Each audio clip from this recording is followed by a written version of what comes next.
Ahí está, ahora estoy grabando de nuevo. Perfecto. Entonces estábamos hablando de la biodecodificación y me hablabas de las familias, las terapias familiares justamente, y cómo los nombres, las familias, las cosas que se repiten y de alguna manera eh, yo escuché a Corbera últimamente, vi algunas cosas a tu profe y me impresionó un montón, porque es como una especie de catarsis que hace. Increíble. Sí, creo que lo que era novedoso en ese momento de la bio era que había muchos casos de gente que estaba con enfermedades terminales, donde vos, la verdad que no tenés demasiado tiempo generalmente, o no te lo, la perspectiva es que no lo vas a tener, y entonces uno por ahí no tiene el tiempo como para hacer una terapia tradicional, que a veces te lleva tiempo, ¿no? Como ir encontrando los orígenes y destrabando, etcétera. Entonces era como más una terapia de shock en el sentido de ir un poco más al punto, al hueso, al origen y ir como liberando esas emociones ocultas que habían quedado como trabadas, por decir así, a nivel inconsciente y entender también que había un trasfondo familiar y un trasfondo colectivo, ¿no?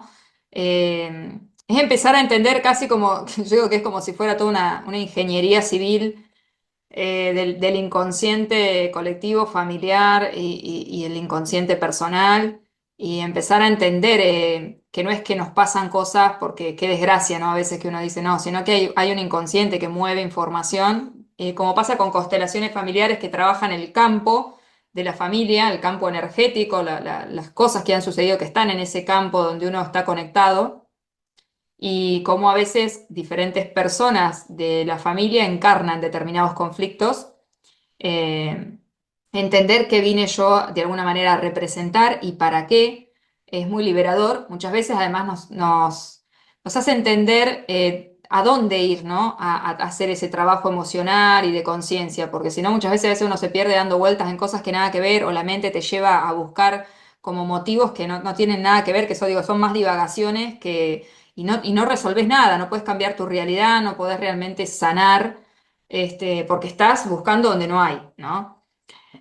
Hay muchas corrientes, te decía yo, de bio, por lo tanto hay muchas miradas distintas, pero más o menos en general tienen que ver con esto, con encontrar primero a partir del cuerpo como un mapa, entender cuáles son los detonantes emocionales para destrabarlos, para liberar esas emociones, para poder estar vibrando más en el presente y liberar un poco ese pasado, resignificándolo, mirándolo diferente, recuperando esa fuerza de las raíces que uno, de donde uno viene. Y, y bueno, después ahí empezó a abrirse más más a lo simbólico, por decir así, otro tipo de conflictos, ¿no? Emocionales, más con lo material, o sea, otro tipo de cosas que no tienen que ver solo con el cuerpo. Yo empecé por mi propia historia, encontré un video de Enrique Corbera y realmente me movilizó un montón y fue una sincronía de situaciones que venía por primera vez a Argentina, a Buenos Aires. Pedí permiso en mi trabajo para ir y resulta que me entero a los días que venía a Rosario, donde yo vivía. No solo eso, sino que después venía a 2 cuadras de mi casa. Entonces fue como, bueno, listo, tengo que ir. Y mi jefa, que ya me conocían a mí en el trabajo, que yo andaba siempre investigando alternativas, cosas de otras cosas, venía con el enneagrama, yo ya era instructora de yoga, venía investigando otras cosas alternativas.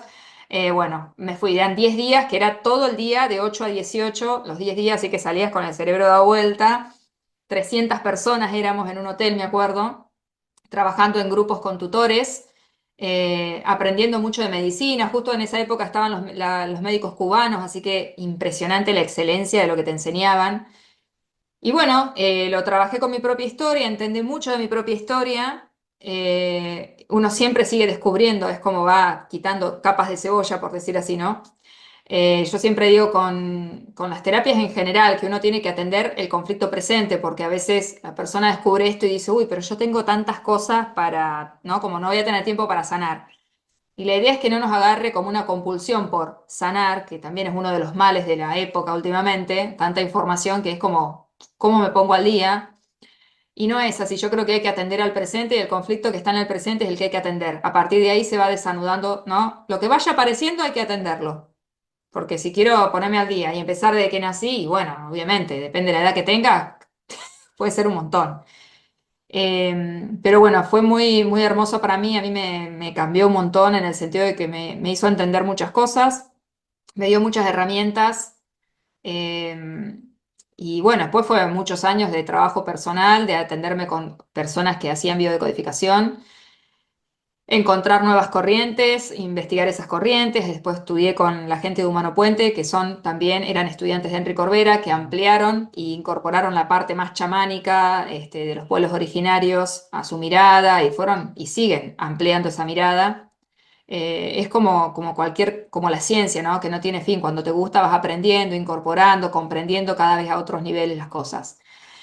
Y, y bueno, son como sesiones que son profundas, digamos, ¿no? No es que estás toda la semana yendo a biodecodificar, al menos no era mi manera de trabajar, era más al hueso, o sea, estoy en una sesión, por ahí estoy en una sesión de 3 horas, pero trabajo a fondo algo y trato de trabajar en sesión las cosas, ¿no? Viste, como sostener a una persona, por eso creo que era más efectivo en el sentido de que ahorraba tiempo, ibas más al punto, no era que estabas dando vueltas para llegar al punto, sino ibas al punto directamente. Y también porque la persona ya había dado vueltas por muchas otras, otros recursos, otras terapias y no había encontrado una respuesta y bueno, era como buscar otra cosa. Después, bueno, tarot también lo conecté mucho con lo que aprendí en bio porque para mí estaba muy replicado el tema del inconsciente ahí. Así que usé mucho la lógica de cómo trabajábamos en biodecodificación con el inconsciente desde las cartas. Armé mis propias lecturas, y bueno, con eso también hice mucho acompañamiento. Pero siempre creo que todavía lo sigo haciendo con astrología. Creo que hay que seguir trabajando en no descansar la propia vida o los propios problemas, en buscar las soluciones en un otro o en que otro te diga qué hacer o qué me va a pasar. Hay una tendencia con eso que creo que es muy mala porque es como nosotros mismos quitándonos credencial, por decir así. No es como decir, yo mira, no puedo con mi vida, a ver, decime vos qué hago. O sea, no, vos, ¿cómo no vas a...? Es tu vida, tiene mucho valor lo que hagas, lo que decidas, las consecuencias las vivís vos. Entonces, uno trata de hacer preguntas distintas, hacer que la persona pueda pensar diferente, a ver que mire las cosas de otra perspectiva, que encuentre nuevas respuestas, nuevas formas de mirar la situación que está viendo, porque no es así, es como cambiar la perspectiva para poder encontrar otras soluciones, ¿eh? Pero después, bueno, yo insisto mucho en eso, con todo lo que hago, porque hay una tendencia donde todo el tiempo digo, no es predictivo, no te puedo decir qué hacer, no es que los astros te determinan, pero todavía creo que nos falta como una madurez, digamos, para gestionar las cosas que nos pasan y dejar de buscar la respuesta afuera, sino más bien buscar herramientas, pero la respuesta es estar en uno. Hay que buscar la herramienta para encontrar esa respuesta por ahí, ¿no? Pero no es que la respuesta va a estar en un otro. Incluso aunque otro te dé la respuesta, como en un examen, ¿no? El aprendizaje no lo tenés, como en la escuela. Te copiaste, va bien, sí, pero aprendiste, no, copiaste. El proceso de aprendizaje, que es lo importante en la vida, no lo tenés. Entonces, no tiene sentido, digamos. Gaby, Pero, ¿y te puedo preguntar qué es lo que vos aprendiste en todo este proceso? y aprendí a que con lo que me pasaba en el aparente afuera, buscar qué de mi parte interna estaba conectándose con eso, ¿no? O sea, dónde yo podía seguir creciendo, o sea, que cada situación que me representaba un desafío, una incomodidad, un dolor, incluso algo que me dolía, tenía la oportunidad, si yo miraba para adentro, de encontrar otro punto de vista de las cosas, tratar de encontrar justamente, de aprender de eso que me estaba pasando. Esto no significa hacer bypass emocional, o sea, hay muchas malas tendencias con todo lo que ha pasado con post pandemia, con las terapias alternativas, esto que le llamamos a veces el ego espiritual, ¿no? De esto de te agarra el consumismo por sanar, el consumismo por hacer talleres, por hacer terapias, y eso te sigue teniendo en una especie de rueda de hámster donde nunca estás listo, nunca, y la verdad que no sirve. Creo que para mí, a mí lo que me enseñó es vivir el presente, pero teniendo una mirada distinta de que no es que las cosas me pasan, sino que a partir de muchas cosas que yo traigo que desconozco, de mi historia familiar, por ejemplo, o de cómo yo crecí, o de cosas que me pasaron que a uno lo van marcando, voy resonando, voy tomando decisiones que me hacen conectar con determinada gente, determinadas circunstancias, determinadas experiencias y no con otras. Entonces no buscar en tuve mala suerte o por qué me pasa esto, o sino, bueno, desde dónde decidí estar acá, cómo llegué a este lugar, ¿qué estoy viviendo esto? ¿Para qué? O sea, ¿qué me quiere decir la vida o qué puedo aprender de esto para llevarme a un lugar mejor o para no repetir ciertos dolores?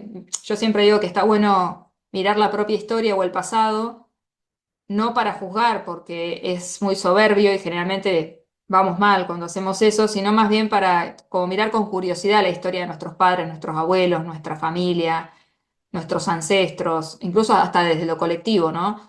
Mirar para aprender, mirar para decir, ah, mira, cuando se vivió esto de esta manera, terminó pasando tal cosa. Ah, cuando se excluyó a tal persona o se juzgó, quedó esto. O sea, entender la lógica del ser humano, de las conexiones, las vinculaciones, los deseos, los miedos, o sea, es como, digo que soy una apasionada del ser humano, de la historia de la humanidad, de lo que nos pasa, ¿no? Que hoy en día, ¿no? Es como entendernos, qué nos pasa en la cabeza, que las motivaciones que tenemos, cómo funcionamos, como que es un misterio, ¿no? Sin fin, porque estamos todo el tiempo evolucionando, por suerte, cambiando. Entonces, bueno, es un poco desde ese lugar que yo encontré herramientas para no tenerle miedo al pasado, que creo que pasaba mucho en biodecodificación. Venían las personas un poco como con miedo a mirar para atrás o a mirar las historias, los dolores familiares, y es empezar a aprender a mirar con amor todo lo que pasó, entender que muchas personas pasaron por cosas muy difíciles para que uno hoy esté acá, tratar de honrar eso eh, como estando presente, agradeciendo la vida que uno tiene, eso, tener una mirada más agradecida, más mente aprendiz.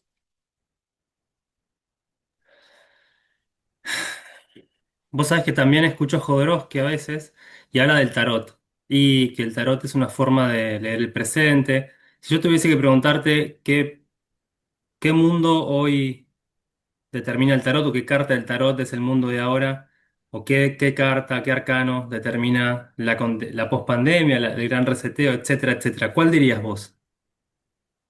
Y yo creo que hay una mezcla entre la torre, que es, nosotros teníamos un mundo que era un mundo entre comillas seguro, una estructura, la torre es una, ¿no? Una torre literalmente de piedra donde cae un rayo, esa torre está como, tiene como una corona y cae un rayo que parte, abre fuego y rompe esa corona y creo que es como, estamos en un mundo que nos está rompiendo la cabeza para bien y para mal, que nos obliga al cambio, a la inestabilidad, a soltar esa torre de seguridad, entre comillas, que habíamos construido y empezar a encontrar esa seguridad adentro, porque aparentemente en el afuera, y te lo digo desde lo astrológico, tampoco parece que va a venir. Estamos moviéndonos de un mundo, yo digo, por ejemplo, hablando de los elementos, que también está muy en el tarot, venimos de un mundo muy conectado con la tierra y el agua, o sea, con procesos más lentos, con procesos de permanencia, ¿no? Procesos lentos sobre todo, que nos daban tiempo, pasando al aire y el fuego. Ahora vamos a entrar en un clima muy de aire y fuego, donde la velocidad de esos elementos es otra, donde hay mayor combustión. En lo otro había fertilidad con el agua y la tierra, o inundación en todo caso, ¿no? Pudrición. Ahora hay combustión, volatilidad, incertidumbre, otra velocidad, y es como que venimos de un mundo escalando una montaña y ahora nos largamos en parapente y veníamos con otro peso, digamos, ¿no? Entonces, por eso creo que hay una especie de espasmo que estamos viviendo, porque las cosas van a una velocidad que no nos da tiempo a procesar y nosotros somos tierra, este cuerpo es tierra, sigue siendo, sigue teniendo otros ritmos. Nuestra cabeza se recontra aceleró con la tecnología y con todos los estímulos virtuales, y entonces como que tenemos diferentes velocidades dentro del mismo cuerpo, la mente a una velocidad, las emociones, digo, espasmo, ¿no? Porque hay todo un rompimiento vincular tremendo, ¿no? Es como que los vínculos están muy líquidos, todo es muy impermanente. Eh, Incluso la parte material económica es muy impermanente, es muy volátil, es muy esto líquida en el sentido de que parece que las cosas se arman y se desarman con mayor velocidad y eso genera mucha ansiedad, por eso vemos los problemas de salud mental que hay y también que hemos generado como una especie de mundo virtual en el que estamos habitando más que en el real, estamos muy conectados con la virtualidad vemos los problemas que hay, que a mí me angustia mucho ver los niños. Ayer escuchaba a un psiquiatra que hablaba de niños de 8 a 13 o 16 años con altas tasas de suicidio. Y eso, o sea, eso tiene que ser un llamado de atención enorme, porque si a los 8 años ya no podemos estar, no queremos estar en este mundo, es porque evidentemente el mundo, o sea, se ha vuelto peor que una jungla. Esos mundos virtuales que hemos creado se ve que son bastante hostiles, ¿no? Porque evidentemente no son reales, son como una versión de lo que queremos mostrar. Digo, Instagram, bueno, TikTok ni hablar, todo lo que tiene que ver con X, ¿no? Que antes era Twitter. Bueno, y el tema de los juegos, o sea, es terrible lo que estamos haciendo a nivel neurológico con el proceso, ¿no? Justo donde estamos en desarrollo. Yo creo que las personas más grandes, digamos, que ya hemos vivido, por lo menos la edad nuestra, hemos pasado un poco por todo ese cambio, ¿no? Pasar de, yo sé lo que es un cassette, que por ahí hay gente que no sabe lo que es, y pasar al CD, a pasar a la música, ¿no? En un dispositivo, a pasar al internet, a ir a un ciber, a que de repente tengo el ciber en mi mano y que puedo comunicarme con cualquiera cuando quiero y decir lo que quiero y mostrar lo que quiero y los filtros y el tema de la imagen y, o sea, es un bombardeo tremendo para una persona que está saliendo al mundo. Eh, entonces, creo que es muy difícil porque te saca de la realidad y lo único que, o sea, ¿a dónde tenés realidad? ¿A dónde tenés arraigo? En la realidad. Lo otro es un espacio virtual que es como que me parece re complejo, creo que vamos a tener graves temas de salud mental que atender